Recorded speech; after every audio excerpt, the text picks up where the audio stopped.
Everyone, welcome back. Today's topic is about the importance of species diversity to the ecosystem. So ये क्या कहना चाहता है कि भाई जो ये बेसिकली जो टॉपिक है, what is this topic wants to convey is what is the importance of species diversity. Fine, इतनी सारी जो स्पीशीज़ होती हैं उसका कोई इम्पोर्टेंस होता है इकोसिस्टम में. जैसे कि हमारे एरिया में समझ लो 5 स्पीशीज़ हैं, तो उस इकोसिस्टम को बेनिफिट होगा कि कोई प्रॉब्लम नहीं होगा कि नुकसान होगा. तो वही चीज़ है the importance of species diversity. या फिर समझ लो हमारे एरिया में 5 की जगह पे 10 है, तो क्या उसका कुछ एडवांटेज होता है, क्या इंपॉर्टेंस होता है. तो वही टॉपिक है. Fine the importance of species diversity to the ecosystem. Fine, ecosystem को स्पीशीज़ बढ़ने से, स्पीशीज़ में डाइवर्सिटी होने से क्या फ़ायदा होगा या फिर नुकसान होगा या फिर कुछ नहीं होता. फाइन, तो वही चीज़ है. Does the number of species in a community really matter for functioning of the ecosystem. तो बेसिकली आप ही सोचो, जैसे कि नंबर ऑफ स्पीशीज़, एक स्पीशीज़ है, 2 स्पीशीज़ हैं, 3 स्पीशीज़ हैं. समझ लो भाई थोड़े बहुत प्लांट्स हैं, थोड़े एनिमल्स हैं, थोड़े ह्यूमन बींग सर्वाइव कर रहे हैं. अब ये थोड़े से भी तो इकोसिस्टम चल ही सकता है कि नहीं. पर ऐसा क्वेश्चन पूछा गया है कि भाई number of species in a community really matters. कि भाई समझ लो स्पीशीज़ हैं 10 से ज़्यादा स्पीशीज़ होगी तो फ़ायदा होगा, नुकसान होगा. तो ये एक चीज़ आप समझ लो. अभी तक इसका कोई परफेक्ट आंसर मिला नहीं है. Fine, so this is a question for which ecologists have been not been able to give a definite answer from many years. From many decades, ecologists believed that the communities with more species generally tend to be more stable than those with less species. ऐसा माना जाता था for many years कि जितनी ज़्यादा species ज़्यादा होती है उतनी वो इकोसिस्टम स्टेबल ज़्यादा होती है. क्या बोला गया है? It was believe that more the number of species more the stable, yes, of more the stable is the ecosystem. अब स्टेबल का मतलब क्या होता है वो हम समझेंगे, बट पहले ऐसा माना जाता था जितनी स्पीशीज़ ज़्यादा उतनी एक इकोसिस्टम में स्टेबिलिटी ज़्यादा. Fine, what exactly is stability? तो हम वही पढ़ेंगे कि स्टेबिलिटी का मतलब क्या होता है कम्युनिटी या इकोसिस्टम में. So what exactly does stability in a community और an ecosystem means actually. Fine, तो स्टेबल होने का क्या मतलब होता है? एक इकोसिस्टम है, जैसे मैं बोल रही हूँ कि भाई ये एक इकोसिस्टम है, ये इकोसिस्टम स्टेबल इकोसिस्टम है. तो मैं इसको कब स्टेबल इकोसिस्टम बोल सकती हूँ? तो जैसे कि सबसे पहला है कि भाई they do not show much variation in productivity. Fine, so variation in productivity is less. उसका मतलब क्या होता है? तो पहला है कब उसको मैं स्टेबल बोल सकती हूँ? जब variation in the productivity, variation in productivity is less. मतलब में जैसे कि जो प्रोडक्शन है इस पर्टिकुलर एरिया का, समझ लो in terms of biomass. Fine, मैं बायोमास कैलकुलेट कर ली हूँ, जैसे मैंने 2000 में कैलकुलेट किया, 2001 में किया, 3 में किया. तो हर ईयर में कैलकुलेशन करने पे मुझे वो जो बायोमास का कैलकुलेशन होता है, जैसे कि टोटल प्लांट कंटेंट का मैं वे करती हूँ. फाइन, तो हर जो साल होता है, हर साल पे मुझे वही का वही प्रोडक्टिविटी मिलनी चाहिए, ना कि वो ज़्यादा बढ़नी चाहिए या फिर कम होनी चाहिए. तो पहला पैरामीटर क्या होता है कि जब कोई पॉपुलेशन, कब पर्टिकुलर इकोसिस्टम को आप स्टेबल कब बोल सकते हो? जब उसकी जो प्रोडक्टिविटी है, उसकी जो वेरिएशन है, चेंजेस हैं प्रोडक्टिविटी में, चेंजेस या वेरिएशन कम होने चाहिए. जैसे कि इस बारी 5000 टन जितनी प्रोडक्शन हुई है, तो नेक्स्ट बारी 5000, 5500 उतनी कुछ रेंज होनी चाहिए, 6000 टन्स बराबर. तो वही होती है स्टेबल पॉपुलेशन. तो ये था there should not be much variation in the production year after year. Fine, then second क्या होगा, कब मैं उसको स्टेबल बोल पाऊँगी? जब ओकेजनल डिस्टर्बेंस से वो रेजिस्टेंट है. जैसे कि ये एक इकोसिस्टम है.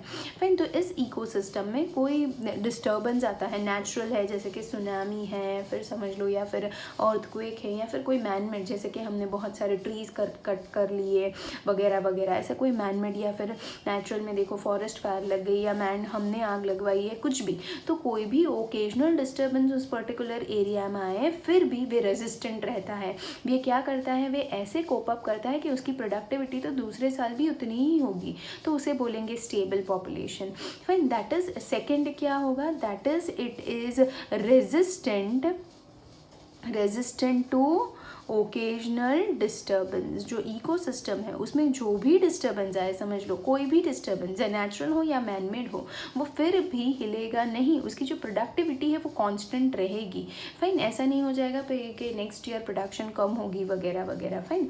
और थर्ड, कब उसको हम स्टेबल बोल सकते हैं, जब invasion, it is resistant to the invasion by the alien species, that is again resistance to occasional disturbance and resistance to invasion by the alien species। अगर कोई एलियन स्पीशीज आ रही है इस एरिया में तो वो रेजिस्टेंट है, ना कि ऐसा कर जाता है कि भाई वो एलियन स्पीशीज आने के बाद वो एलियन स्पीशीज जो स्टेबल जो पर्टिकुलर इधर की जो पॉपुलेशन होती है उसको मार डालती है और खुद ग्रो होती है। फाइन, तो ऐसा नहीं होना चाहिए। उस पर्टिकुलर इकोसिस्टम या उस पर्टिकुलर कम्युनिटी को हम स्टेबल नहीं बोल सकते। तो ये क्वेश्चन पूछा जा सकता है कि भाई आप एक जो इकोसिस्टम होती है या फिर एक कम्युनिटी होती है उसको कब स्टेबल बोलोगे, तो आप कब उसको स्टेबल बोलोगे कि भाई जब उसकी जो वेरिएशन इन द प्रोडक्शन है, जो उसका प्रोडक्टिविटी है, वो प्रोडक्टिविटी दर बदर हर साल ही सेम की सेम ऑलमोस्ट रहती है। सेकेंड, दैट इज़ कांस्टेंट रहती है। रेजिस्टेंस टू ओकेजनल डिस्टर्बेंस, कितने भी डिस्टर्बेंस आ जाए वो पॉपुलेशन रेजिस्टेंस रहती है। फाइन, रेजिस्टेंट रहती है, अपना ग्रोथ वैसे ही करती रहती है। फिर थर्ड है resistant to invasion by the alien species, कोई बाहर की स्पीशीज आके उसको कुछ भी उखाड़ नहीं सकती, समझ लो। फाइन, तो वैसी स्पीशीज जो होती है, ऐसी जो कम्युनिटी होती है, ऐसी जो इकोसिस्टम होती है उसको हम स्टेबल इकोसिस्टम बोलते हैं। Fine, we don't know how this attributes are linked to species richness, मतलब में ये सारी चीज़ें होने से स्पीशीज बढ़ती है, क्या होता है कुछ भी अभी तक पता नहीं चला है कि भाई प्रोडक्टिविटी उतनी की उतनी रहती है, ओकेजनल कोई इन्वेजिव स्पीशीज नहीं आ सकता, कुछ भी XYZ, पर हमें फिर भी नहीं पता कि इसका रिलेशन स्पीशीज के बढ़ावे से, स्पीशीज रिचनेस से इसका क्या लेना देना है। बट एक जो साइंटिस्ट थे इन्होंने थोड़ा बहुत इस पर काम किया था, इनका नाम है डेविड टिलमैन। क्या नाम है इनका? David Tilman. तो पहली चीज़ है that is, when will you call a population or when will you call a community or ecosystem stable? These 3 points. The second thing is an experiment which was being performed by a scientist which was termed to be as David Tillman, long term ecosystem experiments। इन्होंने लंबे लंबे time तक ecosystem पे experiment किए हैं, outdoor plots पे, fine, बाहर जैसे कि प्लॉट्स होती हैं उन पे एक्सपेरिमेंट किए हैं, और उन्होंने कुछ टेंटेटिव आंसर देने की, टेंटेटिव मतलब में एग्जैक्ट नहीं बट कुछ रफ आंसर्स देने की ट्राई की है। तो इन्होंने क्या देखा, टिलमैन फाउंड, इन्होंने 2 चीज़ देखी है, उनके 2 कॉन्ट्राडिक्टरी स्टेटमेंट हैं, आप ध्यान से देखना। Tilman found that plots with more species showed less year to year variation in total biomass, that is जिनमें मोर स्पीशीज थी, फाइन, जिनमें मोर स्पीशीज थी, Tilman found that plots with more species, जिनमें स्पीशीज ज़्यादा थी, समझ लो जैसे कि ये फर्स्ट है, जिनमें स्पीशीज ज़्यादा थी, इसमें स्पीशीज थी समझ लो 500, और इनमें स्पीशीज जो थी इनमें थी समझ लो 1000, समझ लो। फाइन, ये एक प्लॉट है, ये एक दूसरा प्लॉट है। तो इस प्लॉट पे इन्होंने क्या देखा कि the plot with more species showed less year to year variation in the total biomass, less variation, तो जैसे कि इसमें ज़्यादा है तो इसका जो बायोमास समझ लो उसके 2000 में कैलकुलेट किया, फॉर एग्जाम्पल एक ईयर में कैलकुलेट किया तो इसका बायोमास आया Y। फाइन, एक जैसे कि 1 साल बाद, आफ्टर 1 ईयर उन्होंने वापस इस जगह का बायोमास कैलकुलेट किया, फिर भी आ रहा है Y। तो उन्होंने ऐसा बोला जिस जगह पे स्पीशीज ज़्यादा होती है, मोर स्पीशीज, जहाँ पे ज़्यादा स्पीशीज होती है, that have less year to year variation, उनमें बहुत ज़्यादा वेरिएशन दिखाई नहीं देता इन the total mass. On the contrary समझ लो इधर कम है स्पीशीज इनसे कंपेयर से, तो इधर समझ लो जैसे कि X है तो इधर ऐसा कुछ हो सकता है कि प्रोडक्टिविटी में कुछ आदि जो X है उसमें कुछ इंक्रीमेंट हो रहा है। फाइन, तो वही चीज़ पहला स्टेटमेंट ये कहना चाहता है कि भाई जिनमें स्पीशीज़ ज़्यादा, इन्होंने कुछ ऐसा देखा था अलग अलग प्लॉट्स पे कि जहाँ स्पीशीज़ वेरिएशन ज़्यादा है वहाँ हर साल आप कैलकुलेट करो तो बायोमास ऑलमोस्ट सेम रहता है। ऑन द कॉन्ट्रेरी जो छोटी स्पीशीज़ वाली एरिया होती है वहाँ ऐसा देखा जाता है कि थोड़ी बहुत इंक्रीमेंट होती है प्रोडक्टिविटी में, जैसे कि प्रोडक्टिविटी में समझ लो इधर 200 kg जितना इंक्रीमेंट हो रहा है next year. Fine, which is also minor से, for example in the total biomass, ये इनकी फर्स्ट स्टेटमेंट थी। Fine, now yes, he also showed, उनकी दूसरी स्टेटमेंट क्या थी, he also showed that in his experiments increased diversity contributed to higher productivity. तो वही चीज़ है, उन्होंने वही देखा कि इंक्रीज डाइवर्सिटी, जहाँ डाइवर्सिटी इंक्रीज हो रही है, जैसे कि डाइवर्सिटी इंक्रीज होती जाएगी वैसे वैसे ही प्रोडक्टिविटी भी क्या होती जाएगी, इंक्रीज होती जाएगी। फाइन, दूसरा स्टेटमेंट उन्होंने यही बोला था कि ही also showed that in his experiments increased diversity, जितनी डाइवर्सिटी इंक्रीज होगी वैसे ही कंट्रीब्यूटेड टू हायर प्रोडक्टिविटी। तो आप देख सकते हो ये दोनों कॉन्ट्रडिक्टरी है। फाइन, जैसे पहले उन्होंने बोला कि ज़्यादा स्पीशीज, जहाँ ज़्यादा स्पीशीज होंगी, दो कॉन्ट्रडिक्टरी स्टेटमेंट है। फाइन, तो इसीलिए ये भी एक कंक्लूजन पे नहीं आ पाए थे, पर इन्होंने ये दो स्टेटमेंट दिए थे। फाइन, तो इन्होंने ऐसा बोला कि भाई ज़्यादा स्पीशीज़ होगी जहाँ पे, वहाँ प्रोडक्टिविटी हर साल ही ऑलमोस्ट सेम रहती है। फाइन, एवरी ईयर देखो तो प्रोडक्टिविटी सेम जितनी होती है। फिर दूसरा स्टेटमेंट उन्होंने दिया कि जहाँ स्पीशीज़ ज़्यादा बढ़ेगी, स्पीशीज़ जैसे जैसे बढ़ती है वैसे वैसे, जैसे कि इधर 10,000 से हो गई है, सपोज समझ लो 1500, तो जैसे कि स्पीशीज़ बढ़ती है वैसे वैसे प्रोडक्टिविटी भी क्या होती है, बढ़ती है। बायोमास भी क्या होता है, बढ़ता है। फाइन, जो प्लांट का जो वे होता है वो, मतलब प्लांट की प्रोडक्शन दैट इज बायोमास, तो वो क्या होती है, बढ़ती है। तो ये दोनों कॉन्ट्रडिक्टरी स्टेटमेंट थे। उन्होंने क्या दिया था कि जहाँ जिस प्लॉट पे, जिस एरिया में स्पीशीज ज़्यादा होती है उस एरिया में ऐसा देखा गया है कि प्रोडक्टिविटी साल भर साल सेम जैसी रहती है। ऑन द कॉन्ट्ररी दूसरा स्टेटमेंट उन्होंने ऐसे दिया कि भाई जहाँ स्पीशीज बहुत ज़्यादा बढ़ेगी उधर प्रोडक्टिविटी भी बढ़ेगी। ऑब्वियसली स्पीशीज बढ़ने वाली है, उसका मतलब है प्रोडक्टिविटी बढ़ेगी। जैसे पहले समझ लो सिर्फ 10 प्लांट की स्पीशीज थी तो वो उतना ही बायोमास बनाती थी, अब समझ लो 20 हो गई है, तो ऑब्वियसली बायोमास तो बढ़ने ही वाला है। तो वही चीज़ है, दो कॉन्ट्रडिक्टरी स्टेटमेंट उन्होंने दिए थे, वे भी एक कंक्लूजन तक नहीं पहुंच पाए थे। Fine, now, although we may not understand completely how species richness contributes to well-being of an ecosystem, अभी तक वो समझ में नहीं आया है कि स्पीशीज़ ज़्यादा होगी तो कम्युनिटी या फिर इकोसिस्टम को कैसे फ़ायदा होगा। जैसे हमारे एरिया में समझ लो कि भाई हम हैं 50 जितनी स्पीशीज़ हैं हमारी आजू बाजू, भाई समझ लो वो 50 से 100 हो गई तो हमें क्या फ़ायदा होने वाला है, ये इकोसिस्टम को क्या फ़ायदा होने वाला है, वो अभी तक समझा नहीं है, समझा नहीं गया है। Fine, now at a time when we are losing species at an alarming pace, one might ask, does it really matter to us if a few species become extinct? Would Western Ghat ecosystem be less functional if one of the frog species has been not there forever? जैसे कि एक question पूछा गया है, समझ लो ये सोचने की बात है कि भाई समझ लो वेस्टर्न घाट जो है उसमें से एक सिर्फ फ्रॉग की स्पीशीज चली जाए, उधर तो कितनी स्पीशीज है हमने आगे देखा है, तो क्या उस वेस्टर्न घाट्स को कोई अफेक्शन होगा, कुछ होगा, वो भी पता नहीं है हमें। फाइन, हाँ, जैसे कि समझ लो हमने आगे पढ़ा था 20,000 स्पीशीज़ होती हैं एंड्स की, अगर वो 20,000 से लेके 15,000 होती तो वो क्या अफेक्ट करने वाली थी हमारी इकोसिस्टम को, हमें कैसे इफेक्ट करने वाली थी। तो इन सारी जो क्वेश्चन है उसका आंसर अभी तक हमें मिला नहीं है। मतलब में वही जो क्वेश्चन है, importance of species diversity in ecosystem, it is still a question mark. Does it affects it? तो जैसे कि एक स्टेटमेंट दिया गया, जैसे टिलमैन ने दिया कि भाई स्पीशीज जैसे बढ़ेगी वैसे प्रोडक्टिविटी बढ़ेगी, तो ये एक इम्पॉर्टेंस हुआ, पर उन्होंने कॉन्ट्रडिक्टरी स्टेटमेंट भी दिया था। फाइन, वही चीज़ है। तो अभी तक हम इस क्वेश्चन के आंसर को नहीं ढूंढ पाए हैं कि सही में स्पीशीज डाइवर्सिटी इकोसिस्टम को कैसे इंपॉर्टेंस पहुंचाती है, स्पीशीज ज़्यादा होगी तो कैसे इकोसिस्टम को फ़ायदा होता है। There are no direct answers to such a question which has been develop yet, but there was an hypothesis, एक हाइपोथेसिस था। तो तीसरी चीज़ हम आज क्या पढ़ने वाले हैं, that is an hypothesis, that is an analogy. Analogy मतलब में क्या होता है, उसको कंपेयर करके हम एक चीज़ पढ़ने वाले हैं।